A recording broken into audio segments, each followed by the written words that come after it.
but I know we need a little time to chat, and we're live, and we got a lot to say. Welcome everybody. It's great to be with you. Tom Ackerman here in our KMOX studios. We have a panel that has a lot to say and a lot to cover. We yesterday all watched the press conference involving, from left to right, Bill DeWitt III, Bill DeWitt Jr., John Mozeliak, Chaim Bloom, Busch Stadium, to lay out their plan for 2025 and beyond. And as you can imagine, it received a widespread reaction, including right here in this group. Bernie Miklasz, Matt Pauley, Kevin Wheeler, Tom Ackerman, we're with you. Bernie, let's go right to you. Let's get your initial reaction. And I know you've had some time to absorb this, what you witnessed yesterday as Chaim Bloom, it was announced, will succeed John Mozeliak, but not until 2026. He gets a 5-year deal. I thought that the Cardinals obviously took a necessary step. I think they've been putting this off for too long. Obviously, there was a deterioration, a decaying of their minor league player development system, which is part of their franchise heritage.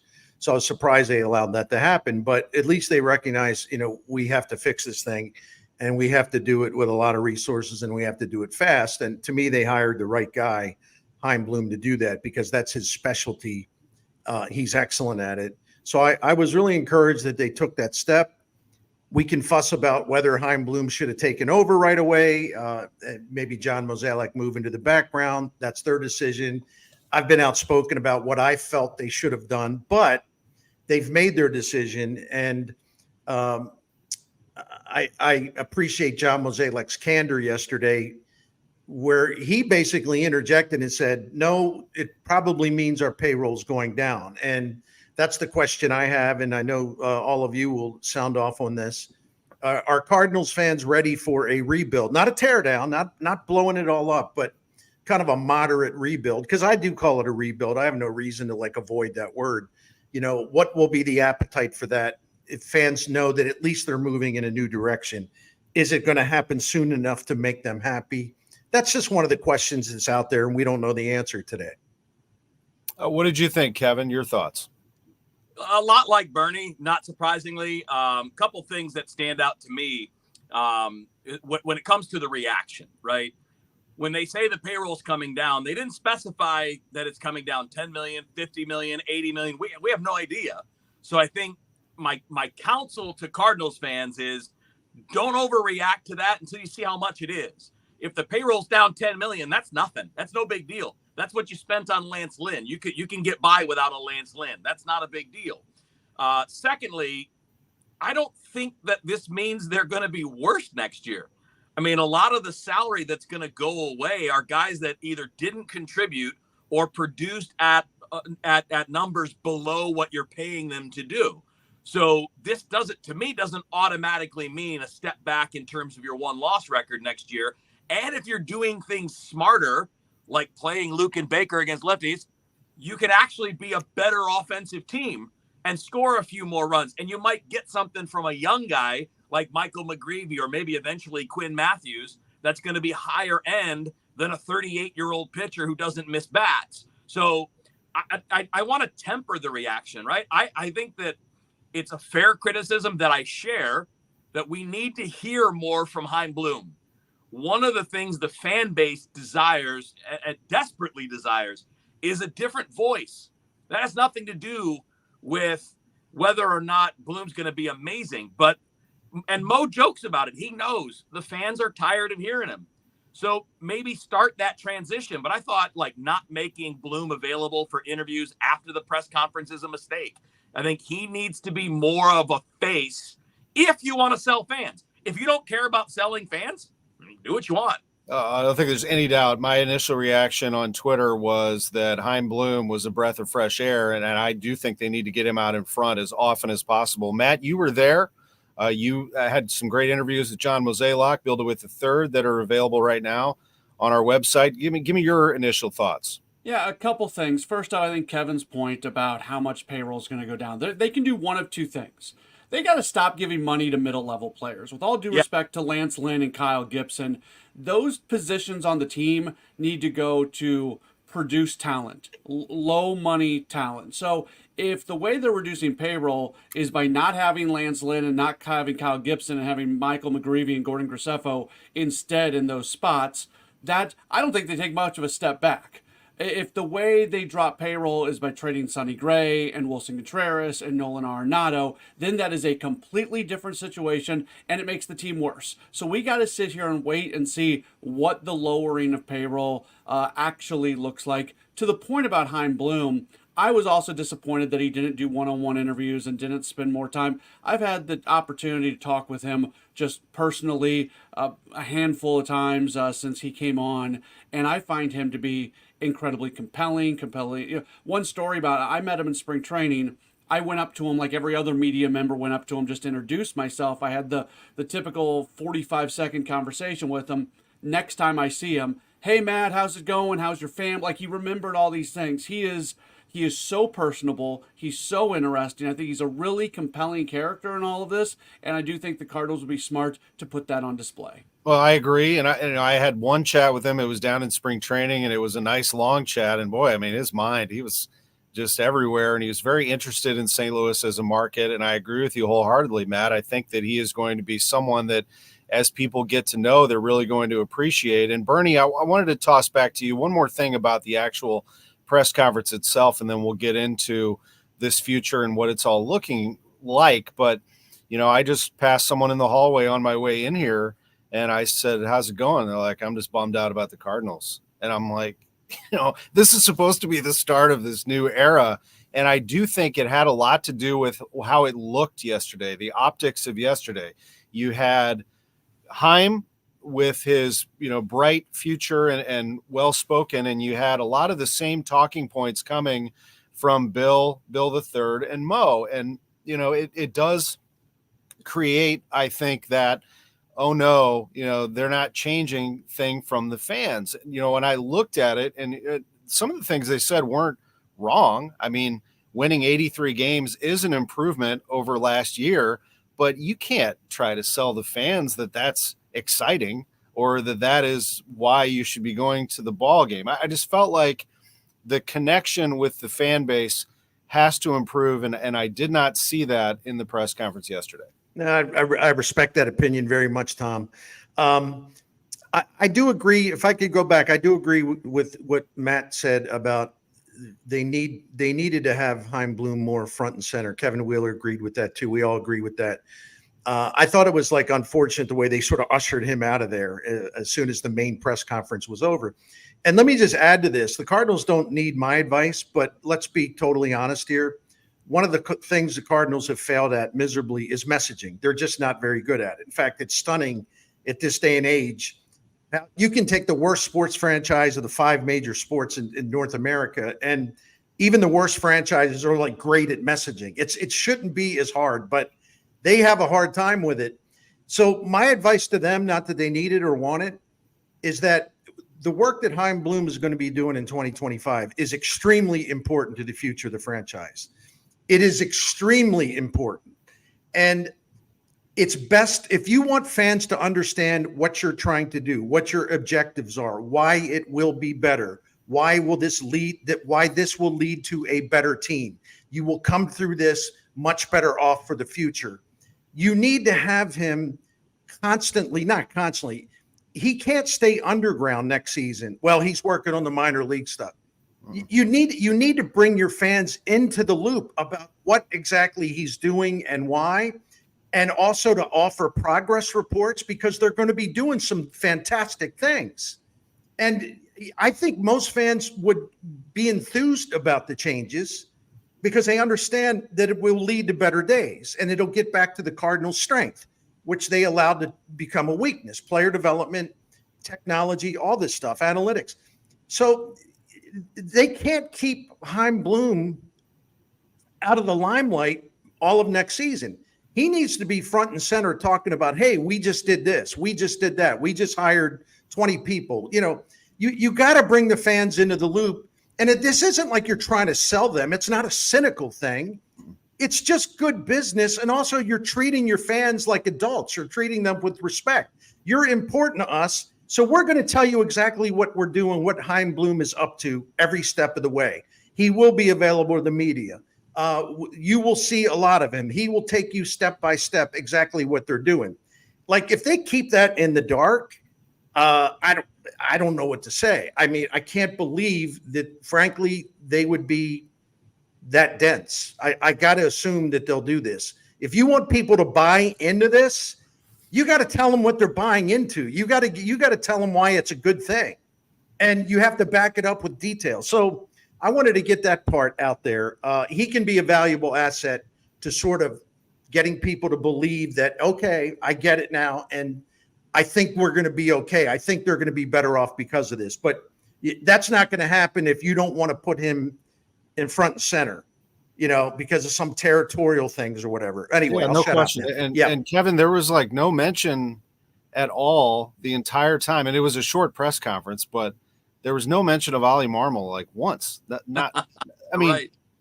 is he not going to be the manager of this movement? I don't understand that either. There's a lot I didn't understand from yesterday. I think the overall idea of what they're doing is right. It makes sense, right? They need it. It's going to be critical for long-term success. Completely on board with bringing in new voices like Chaim Bloom, hiring new people for scouting and player development. All with it. It works. It's a good idea. What I thought was weird yesterday, in addition to what you just brought up, and in addition to what Bernie brought up, is that they tried to thread this needle where, well, we didn't do anything wrong. We just need to catch up. Well, falling behind is doing it wrong. Right. Like, where was the saying? This is what fans want. Okay. This is not what Wheeler wants. Wheeler doesn't care. But what fans want to hear is why. They want to know, why did you allow this? Why didn't you keep up? Why didn't you get into the front end on the technology stuff? Why didn't you get into the front end of the newer ways of training pitchers, or, different ways to get hitters right when they're striking? Why do you have to catch up? I would love to know it, but that I don't matter. I'm just an opinion guy on the radio. I'm not the one that they have to sell season tickets to. If I'm a season ticket holder, you saying we know that we messed up, we fell in love too much with what we did before, we resisted change, but now we see that was wrong. That goes a long way with fans. I mean, think about your own personal relationships. When you screw up, does it really work with the people around you if you don't acknowledge that you screwed up? No, It doesn't. not. Of It course doesn't. No. So I thought that was missing yesterday. I thought that the DeWitts and Mo should have at least said, look, we got too, you don't even have to put it in a negative way. We just believed too much in what we had always done, and we missed it. And now we realize it, and this is why we're changing. But there was none of that. It was just, oh, no, we just need to catch up. Well, you fell behind for a reason, and fans know it. Yeah, I mean, maybe you just can't change them. They still are champions. You can't take it away. They won championships together. We all know that. Like they won. They're a winning franchise for a long time. But we also have seen it for ourselves. And gosh, Chaim Bloom said it throughout his opening remarks that if you rest on your laurels, you will get beat. Those were his exact words. Yeah. That if you, over the last decade, that things have moved very fast. That was directly at the Cardinals over the last decade that they have not. I mean, Matt, I think that was pretty clear too. We had a question on here. Matt, you were talking a lot about Bloom. So let's get into Bloom a little bit, because I think part of our job also is to educate, and we've all done our research on Chaim Bloom, because there's already a comment on here I see from Frank on Facebook. Why does Bloom have a bright future? Let's talk about Chaim Bloom a little bit and what we know about him. Yeah, so I look more at his time in Tampa than I do Boston. I think he had a meddling owner in Boston that didn't allow him to do his job there. So let's evaluate this guy on what he did in Tampa. And he built a player development system, or he was part of a group of people that built a player development system that created high-end talent, that used technology, that used data, that used analytics, that allowed the organization to tell players how to be the best version of themselves, and they won a lot at Tampa with a low payroll. If he can do in St. Louis even half of what he did or 60% of what he did in Tampa, it's a very different situation. I've been thinking about this a lot because in baseball, you have the Tampas and the Milwaukees that produce a lot of high-end talent out of their minor league system, but they don't supplement it with big-time signings. And then you have teams like the Dodgers who are very good at developing players, but they also spend gobs and gobs and gobs of money.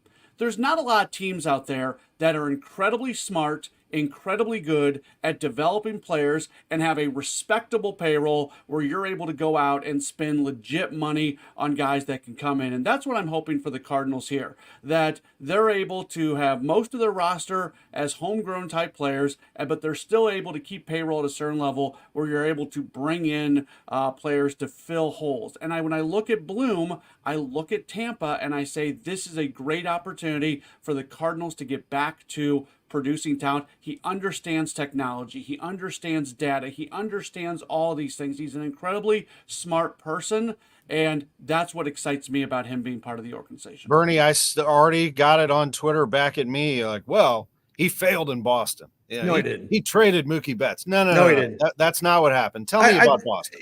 I just I'm kind of cranky about all this stuff because people are looking at the Red Sox record while he was there. Oh, that's the end of the story. He was a total failure.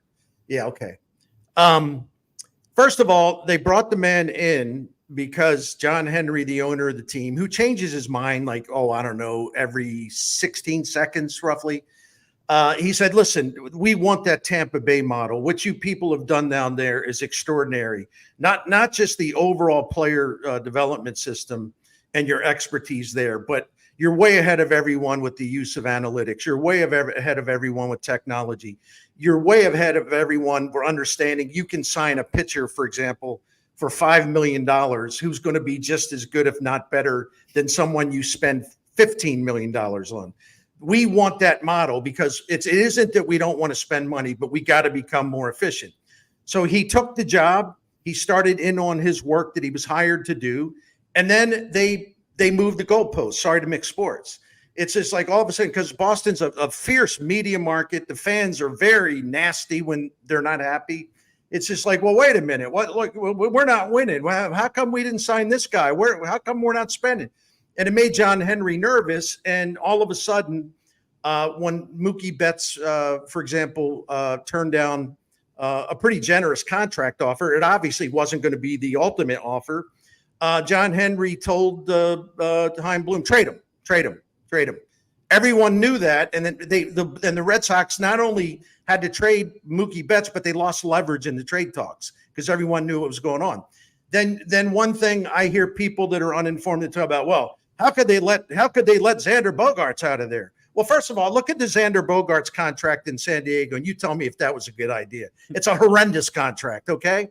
But he didn't have any power to re-sign Xander Bogaerts. They weren't going to spend the money on him. But the thing that he was brought in to do before they screwed the guy, was put together a great farm system. And he wasn't even there that long. But with the changes he made in their farm system and their player development system, they went from having one of the worst farm systems in the majors for quite some time.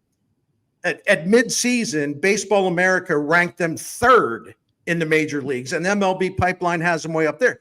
So the thing that they hired him to do, he did. And because the owner is fickle and changes his mind every minute, that doesn't mean that Chaim Bloom is a failure. He did really exceptional work with the assignment that he was given. And if people want to be closed-minded to that, go ahead. I don't have to join you because I've done a lot of research on this guy, and I'm convinced. Well, what do the Cardinals need? If you don't like Chaim Bloom, if you don't think that he makes sense or what's so great about him, let me ask you a question. See, I'm getting fired up now. Let me ask you a question. Did you like what Jeff Luhnow did for the Cardinals? Did you like that? Bill DeWitt hires this guy. Well, what's he doing hiring a guy out of the corporate business world? He's not a baseball guy. Because Bill DeWitt, to his total credit, said, hey, baseball's going in a different way. We got to change our model. We can't do it like this.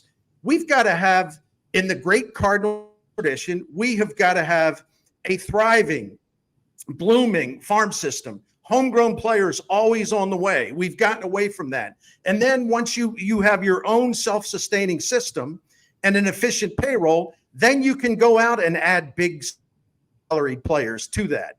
And so he brought Jeff Luhnow in, and the Jeff Luhnow era in St. Louis was a smashing success. So the people that are talking about, well, I don't understand it, blah, blah, blah, blah, blah.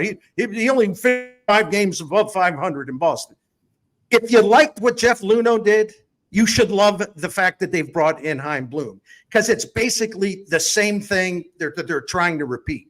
So it's not that complicated. No, my friends, it ain't that complicated. If you like Luhnow, you should like this hire. And Kevin, if you Good want use of the term blooming farm system, by the way. There you go. Oh, I didn't even realize that. There you go. And That's he's a right. writer, Hall of Fame writer.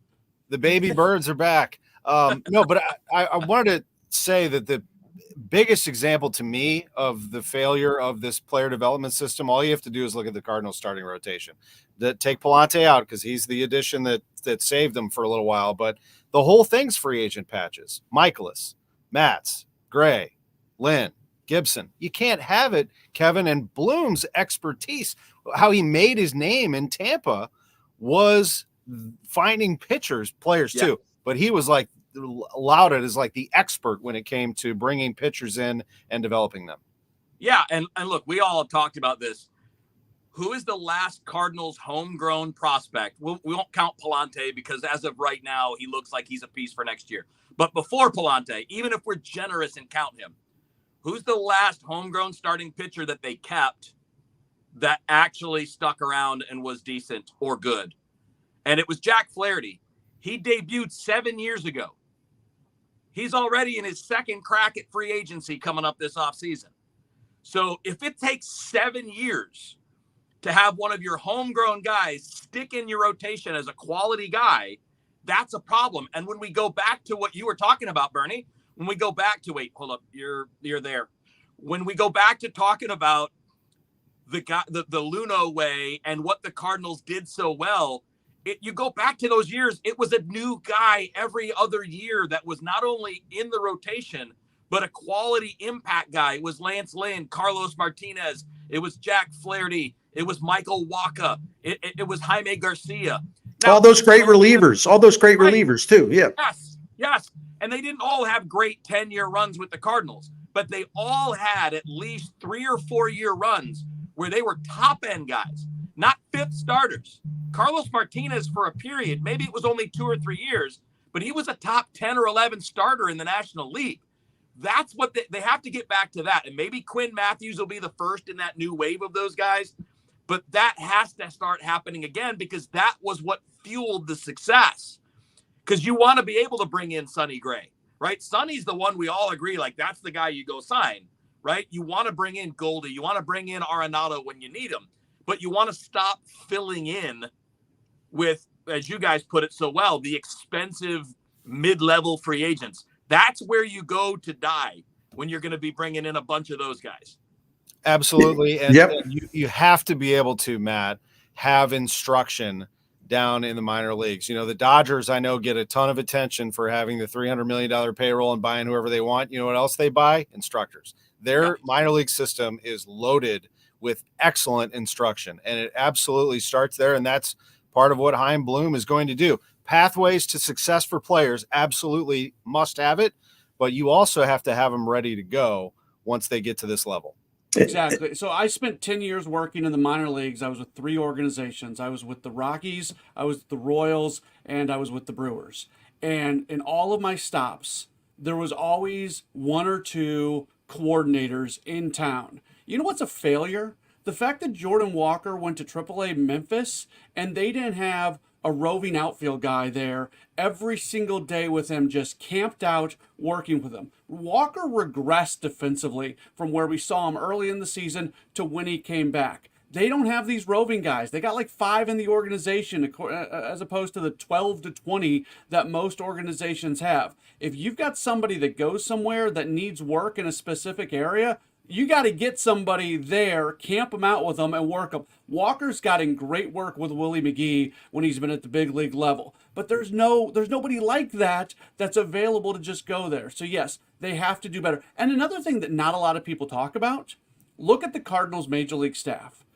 Look at Ollie. Look at Pop. Look at Stubby. These are all guys who are really, really good minor league coaches or minor league managers. When those guys get to the big leagues, has that level of minor league instruction and minor league development been replaced at the minor league level? I'm not going to lie to you and tell you that I'm totally locked in on every single manager and coach and outfield or every coordinator that's down there, but I will tell you they need to do better in terms of instruction. And numbers are very important. Analytics, I know, Bernie, all of us have been around the game a long time, and we've all adopted analytics and understand them and follow them. It's not everything, but it's a huge part of the game. I know that some of our fellow fans, older fans, grouse and say, that's not part of the game. Bernie, the young guys coming up, that's their life. That's what they know from the beginning of playing, isn't it? Yeah, people listen. First of all, people can grouse about what they want. I mean, everyone's entitled to their opinion. I don't have to agree with it. However, if you don't like analytics and you're down, I'm tired of all these analytics. Analytics. First of all, there's always been analytics. They just weren't called analytics. I grew up in Baltimore following Earl Weaver. He was this whole Moneyball thing. He was about 35, 40 years ahead of his time. Okay, platoon matchups, all this, many different lineups. No one who followed the Orioles in those days was complaining about Earl Weaver with his matchups and his all his different lineups, right? Or the way he used relievers. His emphasis on base percentage and home runs and defense and pitching. But he didn't have a fancy title. It was just Earl Weaver baseball. You don't think Whitey Herzog used analytics? Are you kidding? I'd sit in his office and watch him. It was done in a rudimentary way because you didn't have the advanced technology. He'd sit there hour after hour after hour, handwriting spray charts, but they were beautiful. They were it was like artwork. He knew exactly where the opponents, their tendencies, where they're going to hit the ball based on certain pitches. That's analytics, okay? Yeah. You don't think Tony La Russa used analytics? Yeah, and Dave Duncan. Tony La Russa, I seem to recall, won a World Series in 2011 because in the postseason, he fast-forwarded his bullpen into games, which is something no one was doing. He was like, well, I don't have as much faith in our rotation, but I love our bullpen. We're going to get these guys into the game earlier. And at the time, it was like, oh, what is he doing? Well, he was being smart. This is the kind of thing that someone in analytics would recommend to do. Go with your best arms. Don't worry about whether you're a starter or reliever. So, and I repeat, if you don't like analytics, then you're telling me that you also hated Jeff Luno's work in St. Louis. Because what do you think he was basing 90% of the stuff on, right? Including player evaluation. The other thing about it, and then I'll quit hollering after this, I'm actually in a good mood, is that do we agree? Do we agree that the Kansas City Royals had a nice season? I think they had a nice season. Yeah, they were able to beat the White Sox like 65 times or whatever, but I get it. They lose over 100 games last year, and this year they're in the playoffs. Why? Well, one of the first things that Piccolo, their new general manager, president of baseball ops, did, he went out and basically built an entirely new analytics staff, and they have one of the largest analytics staffs in the major leagues, and it's made a huge difference. Then he had to go choose a manager. Well, who did he choose as a manager? Wait, who is this guy? I never heard of Guitar. Who is this guy? Well, he comes from the Tampa Bay system, and he's a manager who believes in analytics and knows that it gives you a competitive advantage. And everything the Royals did is based on analytics, including hiring their manager, who is perfect for these times, even though no one ever heard of him before. And the other thing they did is they hired like 30 new people to bring into the organization in all these background roles to make them smarter collectively. So if you hate analytics, then if you're a Royals fan who hates analytics, then I assume you hate the fact that they're in the playoff, or, all of the other things I cited. And the other thing about Chaim Bloom with pitching, Tom Verducci wrote a comprehensive piece in SI a few years ago, and he said, the Tampa Bay Rays are the best in the major leagues. No one is even close. Identifying, drafting, developing, and fixing pitchers. They are the model for that. And Chaim Bloom, in fact, got much of the credit for that. So people are going to sit here, oh, well, what has he done? Okay, because he hadn't won a World Series. Well, when you win 96 games with Tampa Bay Rays on about a $50 million payroll, you have done a hell of a job. It's a miracle, even if you didn't win the World Series. All right, I'll shut up. Thank you. No, it's all great stuff, and no question. Kevin, go ahead. I say let's do this, because I think what we get lost on, and I know you guys, all of us know this, but the people that get mad about analytics and all that stuff, the new ways of measuring player performance, all you're fighting over is the language being used. You know, launch angle is what scouts used to call loft. They used to say that a power hitter has nice loft in his swing because he hits the ball in the air, because damage is in the air. Ted Williams 80 years ago was talking about you want to have a slight uppercut to your swing. 80 years ago. When we talk about the high spin rate fastball, that's what they used to call a rising fastball. We didn't have the tools to measure it, but it looked like it was rising, so we called it a rising fastball. That's just a high spin rate fastball at the top of the zone. All of these things have always existed. Major league teams have always emphasized velocity. Why do you think Walter Johnson was called Big Train? Because he threw hard. You know, like this stuff, it's just new words for the same ideas. And then what we have now that's so great is the ability to measure it. You guys all know this, but like there would be times in the past, right? I'll put it on Tony La Russa just because he's a great manager and one of the best baseball minds any of us have ever been around. But sometimes he would try to BS us a little bit when a hitter was struggling and be like, he's hitting a bunch of balls hard. They're just right at people. Well, now we know whether that's true or not, right? Now we know, was that ball hit 100 miles an hour? Oh, crap. Yeah, that was bad luck. But really, if we know, it was 78, come on, buddy, you can't mess with us. It's just that we now know the physical components that go into it because we can measure them. And that's all that's changed. The terminology and the tools available to us to measure these things. That's what analytics is. That and looking at large sample sizes of results and drawing conclusions based on that, as opposed to drawing conclusions based on the 3 games you had against that team earlier in the year. 100%. If I can add to something, a couple things real quick. Like one of the things Marmol gets criticized for is because he uses so many different lineup combinations. Okay, number one, you had a lousy offense and you're constantly searching for something that's going to work. Yeah. I would be more bothered by any manager who's just like, you have a failing offense and you're just going, let it ride. Everything's fine. Let it ride. Let the boys stay where they are. And then the other thing, then I was arguing with someone online the other day. Well, he uses too many lineups. I mean, and it really hurts the team. No, the problem is they didn't have enough talent on offense. Here I go again, but the guy in Kansas City used many more different lineups than Ali Marmol did this year. Did you think anyone over there is belly aching about that? No. Detroit. Right, exactly. And then one other thing about launch angle. I hear this all the time. Yeah, I'm tired. No wonder the Cardinals can't score. They got them doing all this launch angle stuff. Well, I actually did a very brief study on that this week. And the Cardinals, if they're making these guys do all this launch angle stuff, they're not doing it very well, because the Cardinals, in terms of the optimum launch angle, you want to be in a certain range, right? And you know what launch angle means? It means line drives, okay? It means I'm tired of them trying to hit home run. No, if you have a good, so-called good launch angle, it means you're hitting a lot of line drives. I was unaware that there was a percentage of baseball fans who were opposed to line drives. Yeah. I always thought that those things were good. But the other thing, the Cardinals' launch angle this season was terrible. So that's not in fact, you can make the case one of the reasons they were a bad offense is because they didn't have a good launch angle. They didn't hit the ball hard enough. Launch angle produces hard contact. Hard hit rates produce more slugging, more batting average, all those things.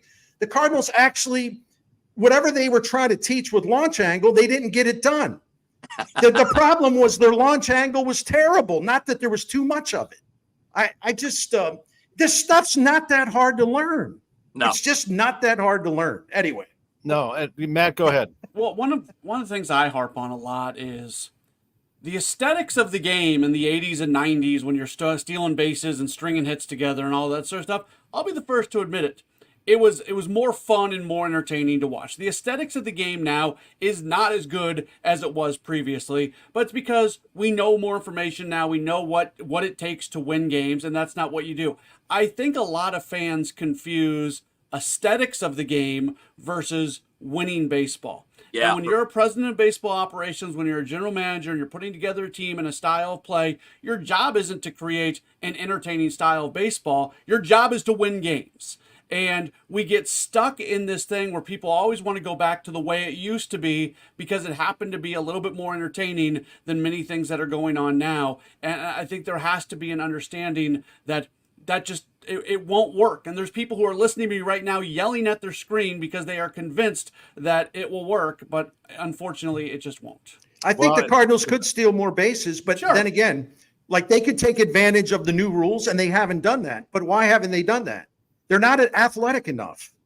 And so there's no point in running into outs. Like Mason Wynn, I've heard a lot this year, as you gentlemen have. It's like, well, man, he needs to steal more bases. You know, he's fast. Who would disagree with that? Except late in the season, maybe this changed the final couple games. He had stolen 10 or 11 bases, but he had been thrown out 5 times. So why would you want him running into outs? I mean, it makes no sense. So, but they have not been able to take advantage of the new stolen base rules. I'm disappointed in that. But then again, they're just not a very athletic team. Last thing before we go, and this could be a lengthy conversation as well, and it's the 2025 team specifically, because we know that player development is going to take at least 2-3 years to get this machine going to where it needs to be. We got that. It's a multi-year plan and all of that. But Kevin, you said something in the beginning that you don't think there's too much of a drop-off from this season to potentially next season. Let's look at personnel. What do you see there in this Cardinals roster?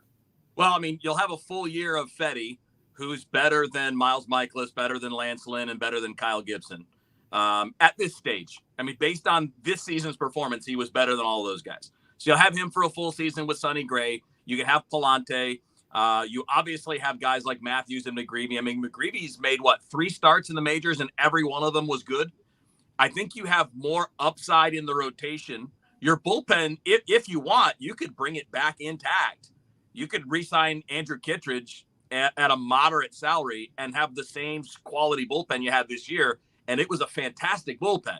If I look at the lineup, if I platoon, for example, Burleson and Baker at first, which I'm not saying they will or should, just saying if I did, I bet I get more production than I got out of Paul Goldschmidt.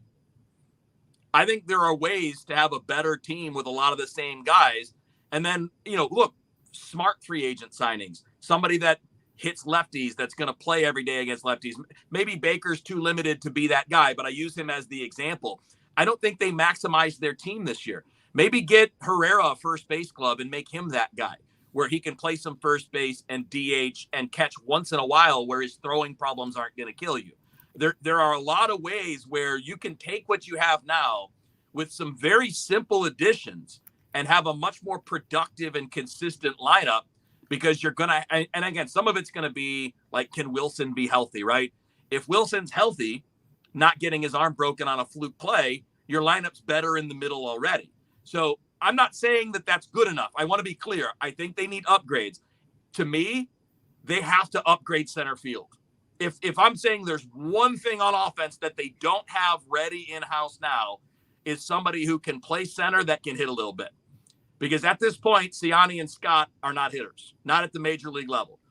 If I want to make this lineup better, I need somebody there every day that can hit at least a little bit, like league average or a little bit better. If I can get that, I think I can bring the other parts together with better instruction, more reliance on analytics, a better view. That was one of the big disappointments to me about yesterday, is I didn't hear anything about what they're going to do differently or better at the major league level to tweak a pitcher that's struggling and maybe change up their pitch mix. You can't add a new pitch in season very often, but you can stop throwing the ones that the other guys are hitting. You can throw them a lot less. Like I pick on Miles Miklasz a lot, and I apologize, Miles, I'm sure you're a nice guy, but his pitch mix the last 2 years is exactly the same. About 27% four seams and 26% two seams and 25% sliders. It's not working. 2 years in a row, you're one of the bottom 3 guys in the league. Why are you not having a staff that would say, you know what, Miles, maybe we're going to change that mix a little bit. Maybe we're going to throw some more change-ups. Or more. I want to know more about how they can do that, because other teams do that. So, you know, like you'll see a team like the Dodgers, they get a player and he'll show up and they'll be like, wow, he's throwing like 60% fastballs. He was throwing 35% fastballs in his previous spot, and all of a sudden he's better. Sometimes it's that simple. We talk about the Rays a lot. You know, I know Pete Fairbanks has talked about this. Tyler Glasnow has talked about it. Those guys came from other organizations. The first thing that happened when they got to Tampa Bay, the Rays told them, hey, you got great stuff. You throw 100, just throw it down the middle. Stop trying to paint corners. Just throw it over the plate. Like, sometimes it can be that simple. And for Miles, my advice would be the opposite. Throw more pitches off the plate because it's not working. It's not working the way you're doing it. But I think this team could be better next year, even if the payroll drops $30 million. What do you think, Matt? Yeah, again, it goes back to what I said earlier. It depends when they drop payroll. What does that actually look like? Is it some of these players, the Arenados and the Contrerases? If they get traded, then who knows? But if you replace Lance Lynn and Kyle Gibson with some combination of Michael McGreevy, Gordon Graceffo, and Quinn Matthews, I don't think it's that much of a drop off. And if anything, it's going to get better as the year goes along, as these guys continue to produce and do some things. So that's what I want to see the team do. And look, the heavy lifting is going to be going on with Heimblum behind the scenes as they try to get this thing back rolling. But there are things that they can do to win at the major league level. Don't go sign a first baseman. Like Kevin said, you have Luken Baker, Ivan Herrera, Nolan Gorman, Alec Burleson. You got all these guys that you can go play at first base and take advantage of matchups and take advantage of who's hot and who's not at any given moment. I know going into this past season, they were hell-bent on defined roles for everybody. Drop that at least for this year. Go with the guys that you have flexibility, and try on an everyday basis to put the best lineup possible. And if you do those things, I don't think it's much of a drop-off from last year. No, I don't think so either. There wasn't really any talk, Bernie, yesterday about that. The players and the current players, of course, I don't know how much time they had to do it. They were talking a lot about what had just happened. Right. What do you think about the 25 roster? Well, believe it or not, given the fact that I've been, spending a good part of 40 minutes hollering here, I don't have much to offer. And you say, well, why? Well, because I'm not sure exactly what they're going to do as far as pairing pay, and if so, who's going to go. Right. So it's kind of hard for me to handicap it. However, I'll say this: if they're convinced, or they believe, if they're having a come to Papa meeting about telling the truth and being realistic, if they don't see themselves as a playoff team in next season or in 2026, it would really be silly to not trade Ryan Helsley, for example. He's got 1 year left on his contract. What would be the point of having him doing an excellent job, but in a lost cause for the team's not good enough to make the playoffs? You could probably get a windfall for him if you trade him with 1 full year for his new team before he becomes free agency. And the same thing applies to like a guy like Kittredge. Katie Wu saying, well, they're probably not going to bring any of their free agents back, or free agents to be. The strength of this team this year was the bullpen. And I think their starting pitching, I agree with my colleagues and friends here, I think the starting pitching can be just as good, if not better, going with a younger group next season.